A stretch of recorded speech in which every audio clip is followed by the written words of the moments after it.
오늘의 사연 시작합니다. 안녕하세요. 저는 31살 여자입니다. 동네에서 작은 빵집을 운영하고 있습니다. 남편은 34살 오빠이고 아버님이 운영하시는 회사에서 일을 배우고 있습니다. 대학을 졸업 후에 바로 아버님 회사에서 일을 시작했습니다. 아직 배우기 시작한 지 7년밖에 안 되었지만 아버님께서 나이도 많으시고 더 늙기 전에 어머님과 행복한 시간들을 보내고 싶다며 올해 초에 남편에게 사장 자리를 넘겨주었습니다. 물론 아버님은 이제 자기는 회장이 되었다며 농담 반 진담 반으로 말씀하십니다. 가끔은 회사 관련해서 물어보시고 보고도 받으시는 거 보면 진짜 회장님 같으십니다. 결혼한 후에 작년까지는 시댁에서 살았습니다. 시집살이 및 시댁 식구들이 불편해서 싫어하시는 분들도 계시겠지만 일찍이 부모님이 돌아가셨던 저로서는 가족끼리 한 집에서 같이 지내는 것이 너무 좋았습니다. 시부모님들도 너무 잘 해주셨고요. 그런데 작년 가을에 아파트를 하나 사주시며 분가를 하라고 하셨습니다. 몇 년 같이 사라져서 고맙다며 절고 신혼일 때 둘이 살아야 행복한 추억들이 많이 생긴다며 이제는 나가라고 하셨습니다. 그러면서 사주신 아파트가 70평이 넘습니다.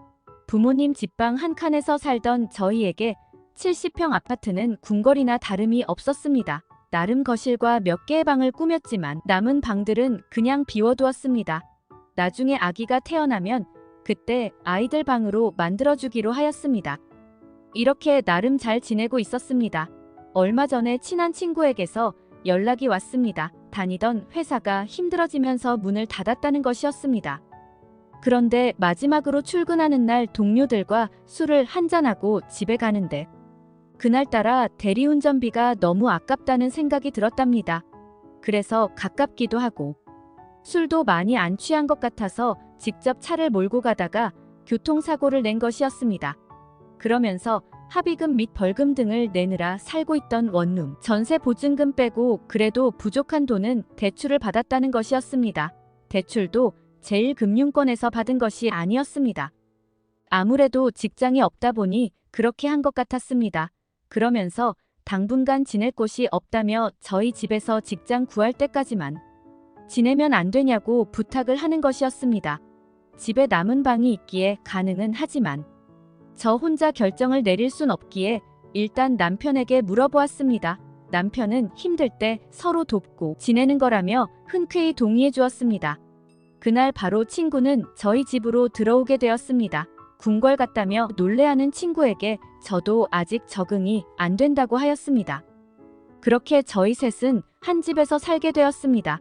평소처럼 같이 출근하고 남편은 퇴근을 하면 가게로 와서 같이 저녁을 먹고 가게 마감을 도와주었습니다. 그런데 집에 있기에 심심했었는지 친구가 오후쯤 돼서 가게로 나와 이것저것 일을 도와주었습니다. 이력서를 계속 쓰고 있는데 연락 오는 곳이 없다며 집에 있으면 답답하기도 하고 밥값을 해야 될 것 같아서 가게로 나오는 거라고 하였습니다.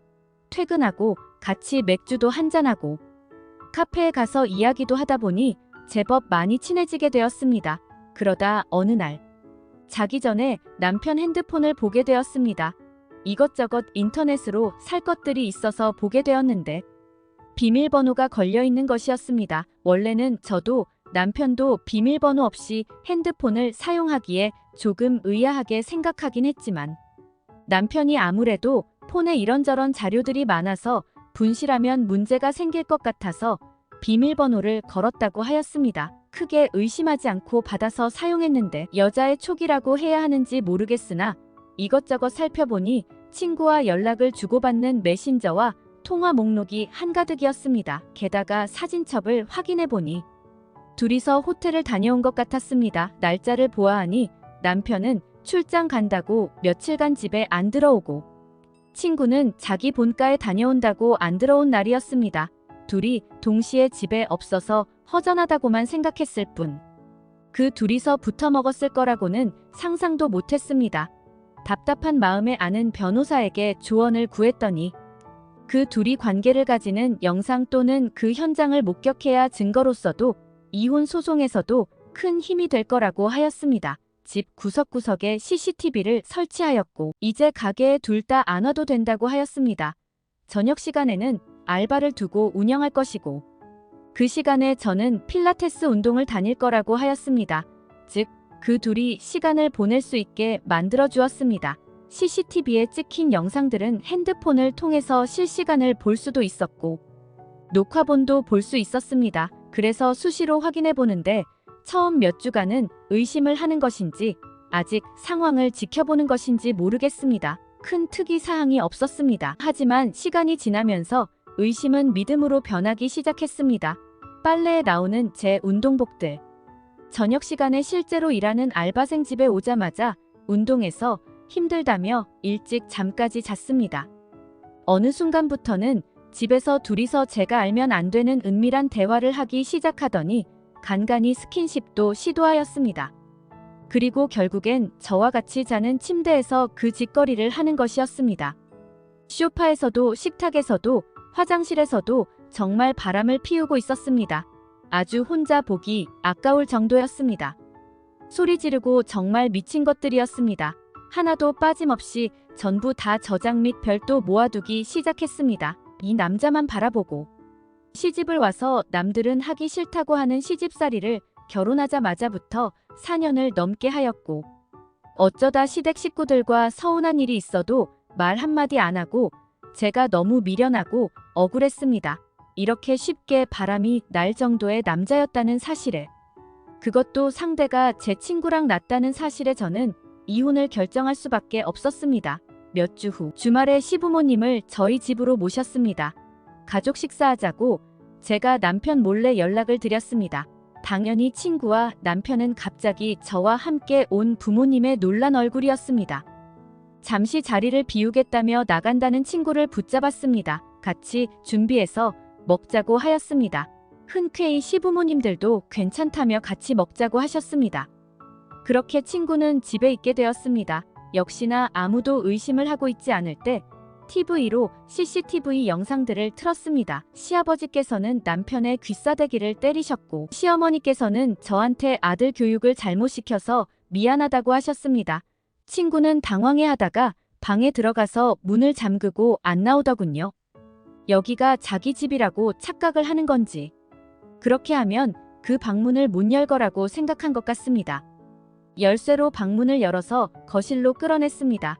오늘부터 이 집안의 새 며느리 겸 새 마누라이니 서로 인사들 나누시라고 하였습니다. 그러면서 저는 이혼을 하고 이 집안에서 나가겠다고 하였습니다. 이혼 서류 보내면서 위자료 관련해서도 보낼 테니 넉넉히 준비해달라고 하였습니다. 혼자서 정말 많은 생각을 하였지만 용서는 못할 것 같다고 하였습니다.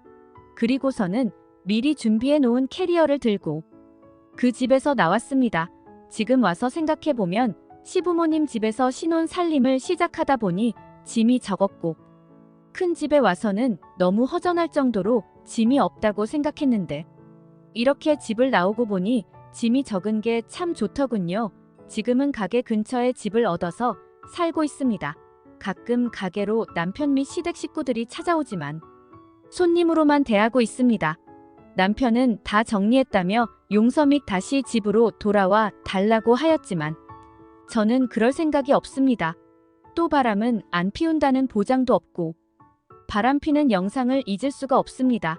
게다가 중간중간 저를 비난하는 대화들도 많았습니다. 그런 것들을 다 듣고 보았는데 어떻게 다시 살 수가 있겠습니까? 누군가에게 같이 이야기도 하고 조언을 듣고 싶지만 같이 이야기를 나눌 부모님도 형제도 없는 저로서는 답답한 마음에 이렇게 사연을 보내봅니다. 오늘의 사연은 여기까지입니다. 구독과 좋아요, 알림 설정 부탁드립니다. 긴 글을 읽어주셔서 감사합니다. 꼭 눌러주세요.